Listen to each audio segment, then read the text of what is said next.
everyone. Welcome to another episode of School to Startup. I'm Ankita Bhosle from University Partnership Team at Tracxn. For over a decade, Tracxn has powered global startup ecosystem as a leading private market intelligence platform, working closely with universities that foster innovation and entrepreneurship. School to Startup is one of our flagship initiatives spotlighting academic leaders who are shaping future entrepreneurs. Today, we are delighted to welcome Cerasela Tanasescu, Director of Innovation and Entrepreneurship at La Trobe University. Welcome to School to Startup, Cerasela. Thank you so much, and I'm very, very delighted to be here and to be invited. It's a real honor for me. Thank you so much, Anita. So my first question to you is, could you share a little bit about your professional journey, what led you to academia, and how has been your experience so far? So I've always been an outside the box. So in the beginning, I was born in Romania, lived in France afterwards. I had a scholarship, and I had a company of my own. It didn't work. So after that, I started to work in academia. Because I was having kids, I was working also full time, so it was a very hectic time for me. But that's where I actually, besides doing my PhD and working as a lecturer, I started to be immersed into entrepreneurship, in particular in 2008 when I worked at ESSEC Business School in France, and I quite liked it, and I saw that if you are a person who doesn't fit in any categories, in particular in academia, which is what's your research field, what's your, department, and I didn't recognize myself in any of these. I wanted to do multidisciplinary things that drove people together. And then I got exposed to incubators and entrepreneurship, and I said, wait a minute, that's where I want to be. And so since 2009, I worked on several incubator projects with this French business school, which is a well-known business school in France and Singapore. And afterwards, in 2014, I came to Australia. And I worked as a lecturer in the beginning, and afterwards, very quickly, I migrated into the ecosystem that I wanted to be, so in entrepreneurship. So since 2016, I'm working and supporting startups in Australian universities. And all kinds of startups, community startups, but also student startups and researcher startups. Yeah. So that's a really interesting journey. And as I say, jack of all trades is, still better than master of just one. So I think that really fits you well here. And would you like to share any research initiatives that you're working on, and what kind of impact would you like to bring with those initiatives? Yeah, so the initiatives I'm working on, it is really about hands-on supporting startups and supporting startups go forward. And my main question when I see a startup is, how can I get them to next step?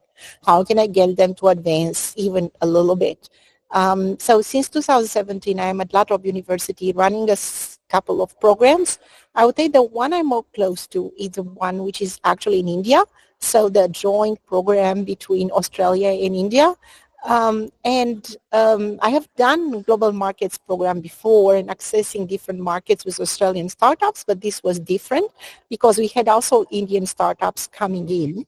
And I saw the power of multicultural, and I saw the power of having a different mindset, how this would impact an entrepreneur, and we change the mindset even stronger and quicker than a normal accelerator program coming from your own country would do, even if it's an amazing one. And when I talked to the startups and I said, what was your best takeaway? They said this multicultural experience, this being confronted with something different than we are used to and we know before. So this is I think my heart, where my heart lies in the programs, yes. So this is the first time we've actually heard of, in our interview series, two different geographies coming up together and trying to build something along the lines of entrepreneurship. And I'm sure there's a lot of cultural influence that comes along with this as well. So what are the kind of trends that you have been seeing in the startup ecosystem that students should be paying attention to? And second part of this question is, how is academia adapting to nurture an entrepreneurial mindset? Okay. I would say around the trends of the ecosystem, um, uh, Mm, I, there has been a shift starting COVID. So there is a before COVID and after COVID. So after COVID, we live in a world that changes, that we have social challenges, that it requires a certain amount of thinking around social welfare and how can you actually, in my opinion, that is the startups I like. It's how would you advance the science for human benefits and for the benefit of our society. So I think this is extremely important. For the students, the advice I'm going to give to them is think outside the box. Do not come with ideas that already been worked on several, 10 times, 15 times, because the ones who are now in the for even 2 years before you, they will be in 1 year, 5 years before you. So you have to really pay attention to that and have ideas that are really original and really unique. And I would say before we were investing in an idea.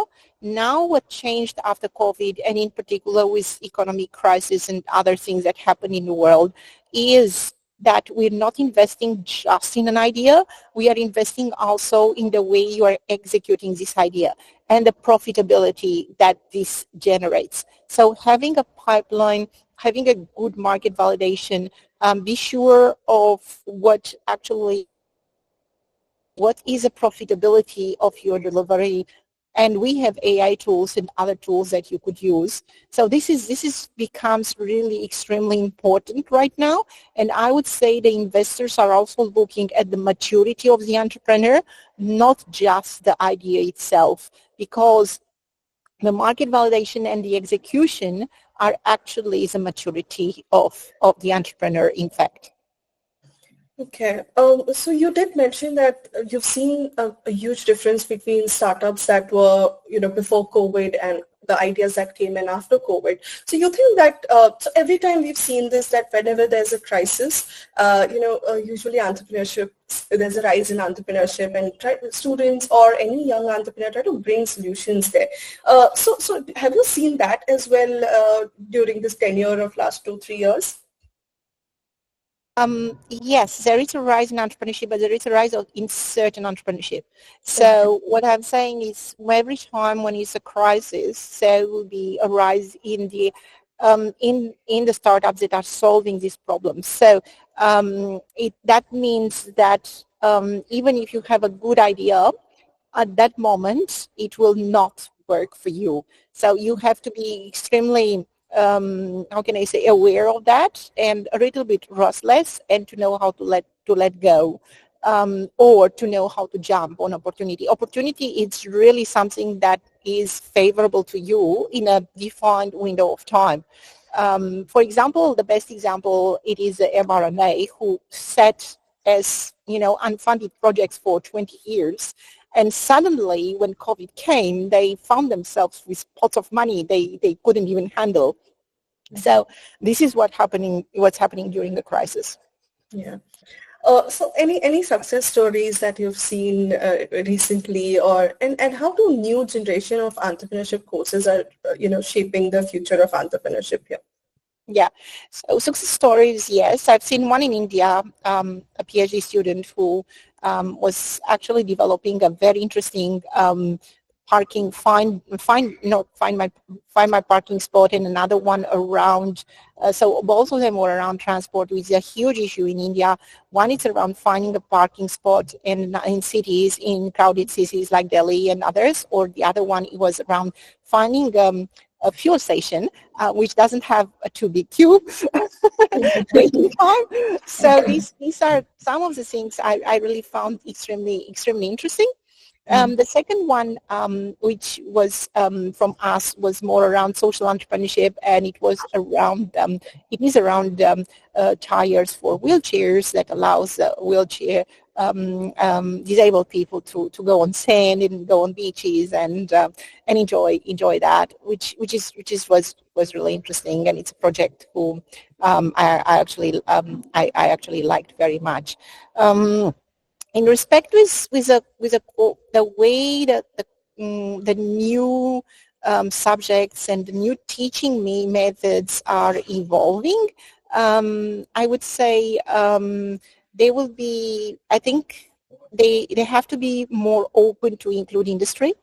The new way of teaching, if you want to have an entrepreneurship or innovative mindset, you have to start by bringing industry and pushing students to have real problems, because real problems are well defined, and that pushes you to think about how you're going to define this and what is exactly that person wants to communicate to myself. Communication is also very important. So the way you're transmitting your ideas and you're expressing your thoughts, that is something that it is interesting. And last but not least, something I'm confronted with several times when I come into subjects is the lack of flexibility. You know, we have to tick the box to have this knowledge, this knowledge, this knowledge. Wait a minute, but when you're doing something, everything is embedded, so you can't say that this is better than this, and it becomes a tick in the box, and it becomes of, oh, what are exactly, you know, the skills that you're going to evaluate, and it doesn't work like that in real life. So I think this lack of flexibility is something that we still need to work on in academia, and give more a qualitative approach than a quantitative approach. But we just want to be fair, and want it to be fair. We are pushing this to extreme, and it becomes a tick in a box. And in entrepreneurship, it's not about ticking in a box. It's about doing something and doing it with passion and doing it well. These are really interesting perspective on entrepreneurship and how academia is supporting the students at your university.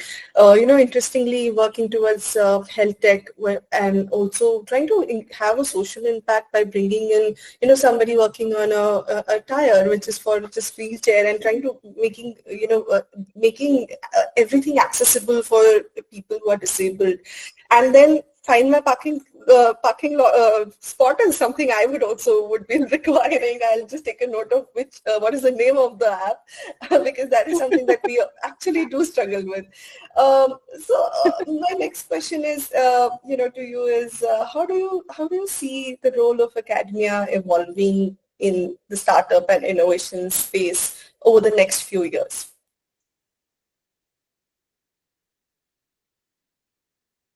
How do I see students involved in startups? Well, I think there's a couple of things here that we need to understand. Is that you have I think something like 600 startups every minute created in the world, and you have 90% of failure. So what I'm saying here is very tough, but most of the startups will fail. So I would say the first advice I'm going to give to them, it is learn how to fail, or look at others and see their difficulties. Learn from other startups. Learn from what they actually are doing. Go and work in a startup. Work in an early stage startup. Talk to early stage startups, not to very successful startups who have millions of billions of. Talk to startups that just started. See what their struggling is. Talk to startups who failed. Talk to people who failed. Understand why they failed.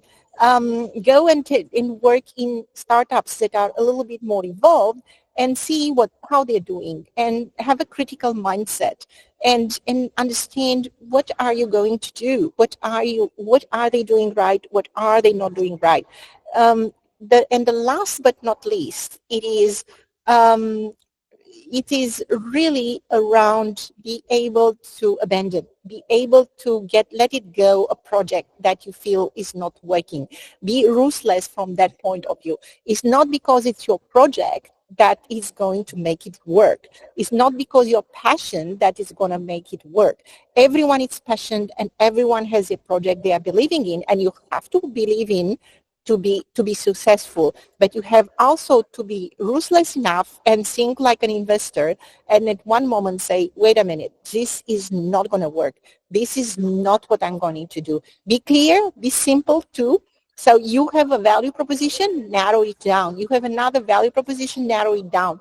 The best products you have is the ones you can pitch in 30 seconds. So you can't pitch your product in 30 seconds. There is a problem with your value proposition. So these are the things that I think the students should be mindful of and take care of. Yeah. That's an interesting, interesting perspective here with respect to role of academia as well, and trying to, shape these startups and not just focus on success stories, but also failures. That's where you actually get the most learnings from. What is the kind of advice that you would like to offer to students or any budding entrepreneur who are just, starting out in this fast evolving landscape? I would say you dream, you're allowed to dream, but in the same time, keep yourself on the ground. And that is very difficult to achieve. So you can achieve this only if you're listening to outside people, because your passion will drive you to go on. But you'll have good people around you who's going to mentor you, who's going to teach you, who's going to learn you, who had experience, who failed before, because everyone did in entrepreneurship. I'm not sure that one got it right from the beginning. And so who actually went into this ecosystem, saw this ecosystem, listened to them and take on board their advices and pivot and understand what your real problem is and work on that. So I think being open to coaching and being open to critics, it is very, very important, because passion, you already have it. Yeah, that's a great advice. That's a great advice. So I'm sure a lot of people have taken note of that. So you did mention a couple of projects earlier at the beginning of the interview. So where can our audience learn more about your work or any upcoming projects? Feel free to share any publications if you would like to highlight that.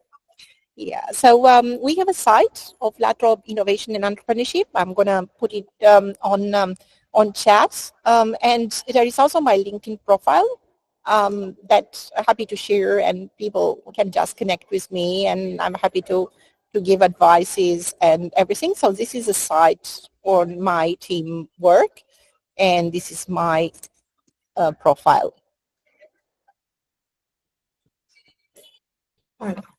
I think we'll also link it in the description so that anyone can reach out to you. Thank you so much for your response, Cerasela. That brings us to the end of this episode. We sincerely thank you for sharing your time and wisdom with us. We thank all the lovely viewers and hope this episode has given them a new hope and inspiration to become a successful entrepreneur. Thank you so much. Thank you so much, Ankita, for inviting me. That was a real honor and always a real pleasure to be able to share something for the students, which I have a lot of respect for them. It's very, very tough to become an entrepreneur when you're young. So good luck, and and just enjoy the ride. Thank you so much. Thanks so much for your time. Thank you. Thank you.